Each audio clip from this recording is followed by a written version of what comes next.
Hello, everybody. Welcome back. This time we're going to focus on a new grammatical topic, which is modal verbs, necessary and unnecessary actions. Basically, we're going to speak just about one modal verb, which is the verb need, right? Need to do something. All right. First of all, I suggest that you have a look at these two sentences and just try and feel intuitively, probably if you don't know this grammatical topic, the difference between these two sentences. I didn't need to bring food and I needn't have brought food, right? These two sentences. First of all, I would love to start with some grammar material, which is going to be about auxiliary verbs and modal verbs.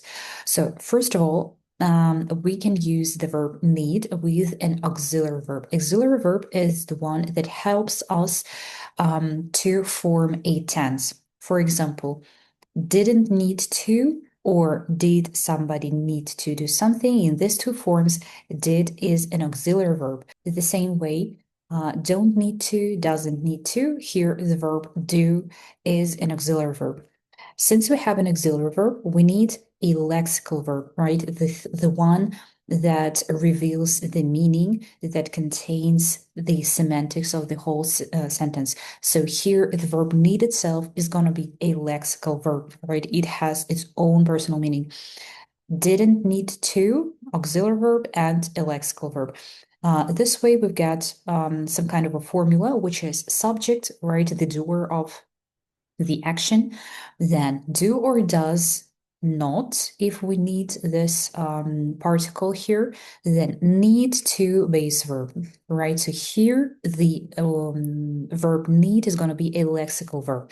Let us move on and have a look at the meanings, right, of the verb to need. This is to say that something that is physically necessary. I need to go to bed. When we believe that something is necessary or important, he needs to lose weight, or to express an obligation, right? The synonym to have to. Jane's condition was quite serious. She needed to stay in the hospital overnight, right? An obligation. At the same time, we can use the verb need as a modal verb. Here, the word need is going to be a modal one. For example, you needn't leave yet. It's early. After any modal verb, we use another verb, which is going to reveal the meaning, and we use it in our first form, right? Needn't and the first form.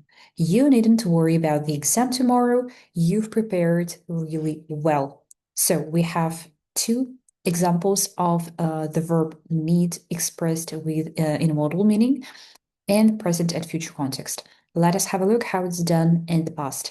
It's going to be needn't have done something, right? The third form, the past participle of the verb. This is also called perfect infinitive, and you can see the example in your slide. You needn't have done this report, and the formula is slightly changed. It is subject, the doer of the action, need not or needn't do something, the first form, or needn't have done something, the perfect infinitive, right? Compare it with the previous formula here. Auxiliary and the verb need. Here, the verb need is itself a modal verb. All right. How do we express present and future context? If something wasn't necessary, you didn't take any food lunches provided, or you won't need to bring any extra money on Friday, everything is included in the price. This is the first meaning, and the second one is if something is not a rule in general or it is still not necessary. Men don't have to do military service in Britain. There is no rush. We haven't got to leave yet. Here we have to or have got to, which are synonyms to the verb need here.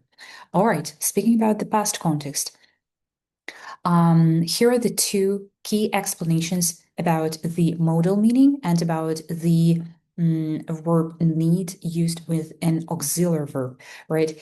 If something wasn't necessary in the past, we don't know if the action happened or not.